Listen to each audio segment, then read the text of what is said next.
Calamity Jane appears in this photograph taken at Mount Moriah Cemetery in Deadwood at the end of July 1903, next to the tomb of Wild Bill Hickok, a companion on expeditions. On August 1st, she died in Terry, a nearby settlement, and following her own request was buried beside Hickok, reinforcing the association between their names. An image from around 1878 shows drunk men wielding rifles and revolvers, representing the improvised infantry that served the Murphy-Dolan merchants and the Tunstall-McSween block during the Lincoln County War in New Mexico. A typical frontier scene where hired guns drank whiskey before going back to the crossfire. George W. Parsons in Tombstone, Arizona, after returning from Sonora, Mexico on January 2, 1883. Holding a law degree, he became a banker during the city's silver boom. His diary, maintained with near-daily discipline, became a primary source on the social life, armed conflicts, and frenzied economy of the Arizona Territory in the 1880s. A photo from 1893 shows a gold mine built on the slope of Cripple Creek, Colorado. The wooden buildings and the inclined plane illustrate the initial phase of the gold district launched after the 1890 discovery, when investors and workers migrated to exploit the vein, making the place the most dynamic mining center in the state until the early 20th century.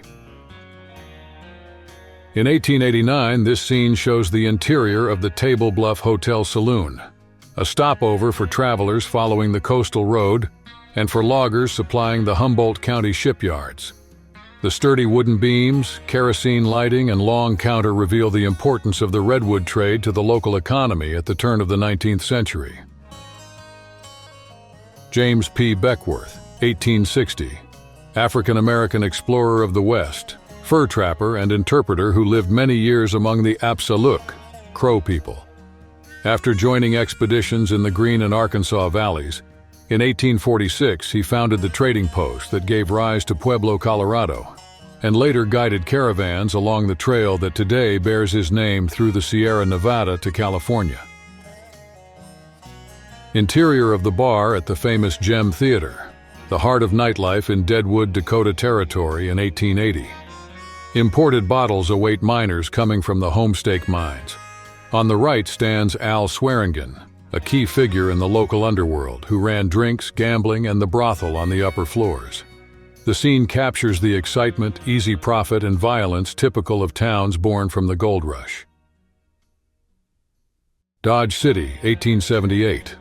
Along the Atchison, Topeka, and Santa Fe Railroad, the village was the endpoint for Texas cattle drives on the Great Western Trail.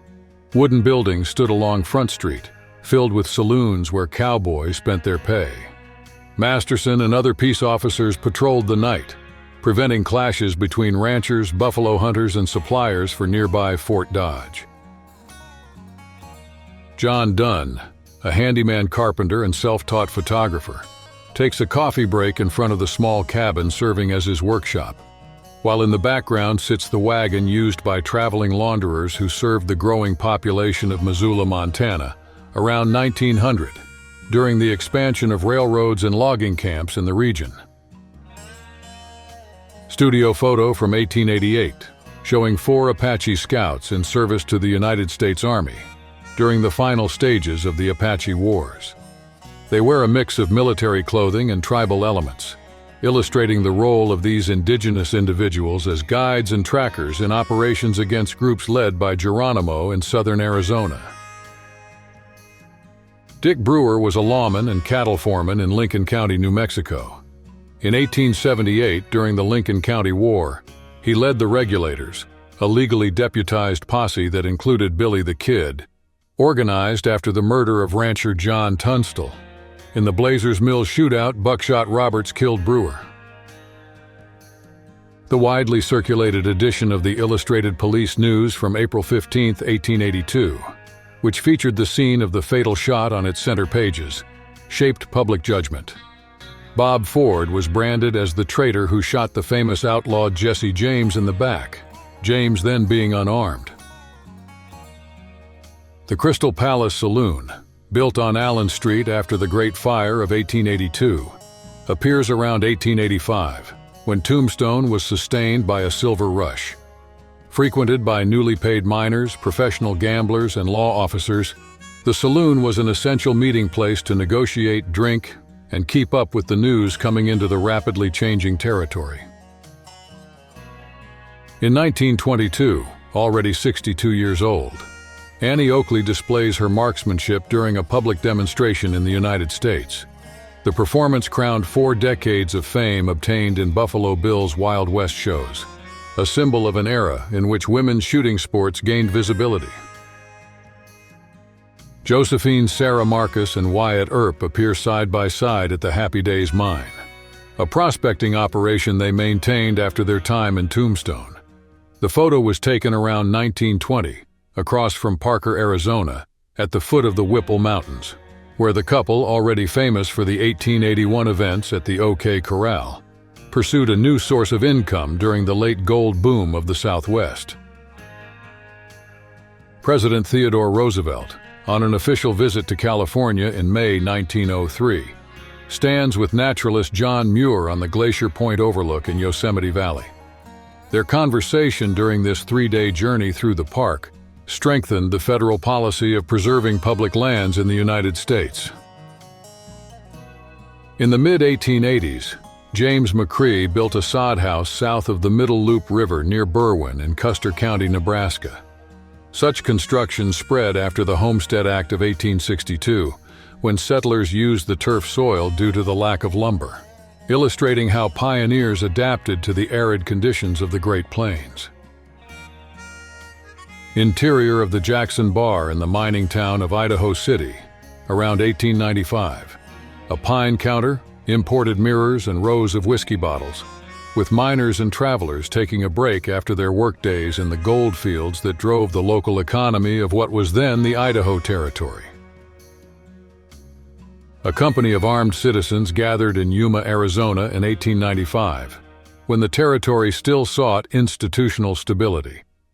The scene shows local farmers and county officers after they were sworn in to patrol the border and curb cattle theft, reflecting the social tensions that marked the Old West in the post-Civil War period. Thatlo Harjo was born in 1791 and fought in the Seminole Wars of 1817 and 1835. In 1842, after defeat, he was moved to Indian Territory. In 1861, he enlisted in the 1st Indian Home Guard Regiment, serving the Union.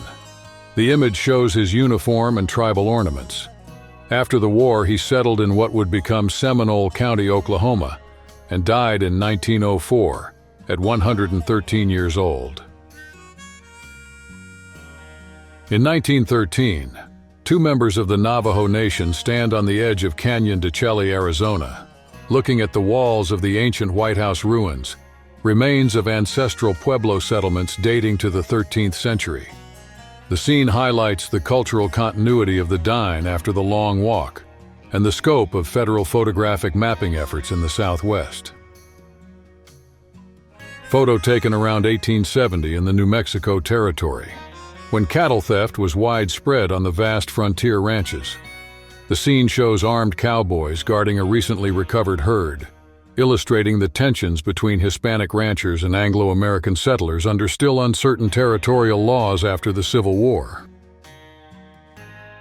Bass Reeves, 1910, was born enslaved and freed himself after the Civil War. In 1875, he was appointed a U.S. Deputy Marshal in Indian Territory, the first black man west of the Mississippi. For 3 decades, he captured hundreds of fugitives under orders from Judge Isaac Parker, helping pacify the region later called Oklahoma.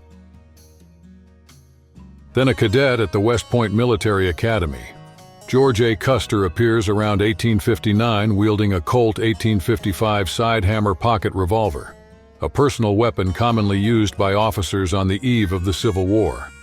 17 years later, he would lead the 7th Cavalry in the Great Plains Campaign and fall at Little Bighorn in 1876. At the turn of the 20th century in Castle Dale, Utah, local men gather in a wooden saloon, mugs of beer in hand, while a horse, possibly one of their mounts, stands calmly beside the counter. The scene illustrates social habits in the Mormon backcountry and the informality of Western bars before Prohibition. A Paiute hunter from the Winta Nation, photographed around 1873 in southwestern Utah, holds up the rifle acquired through trade networks with Mormon settlers, reflecting the indigenous adaptation to firearms during the expansion of the American frontier on the Colorado Plateau.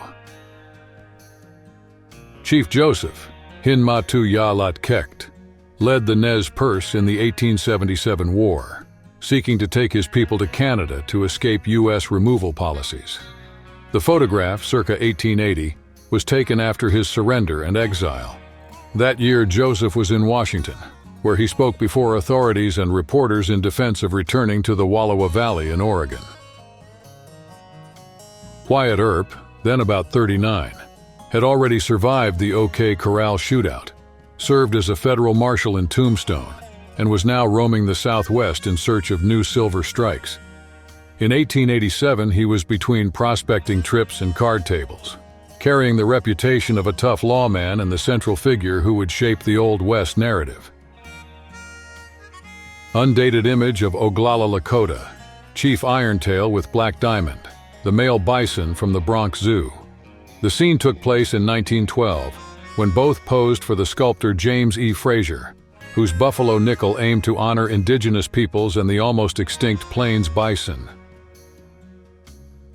Tombstone, Arizona, photographed by C.S. Fly, 1881, capturing Fremont Street at the height of the Silver Rush.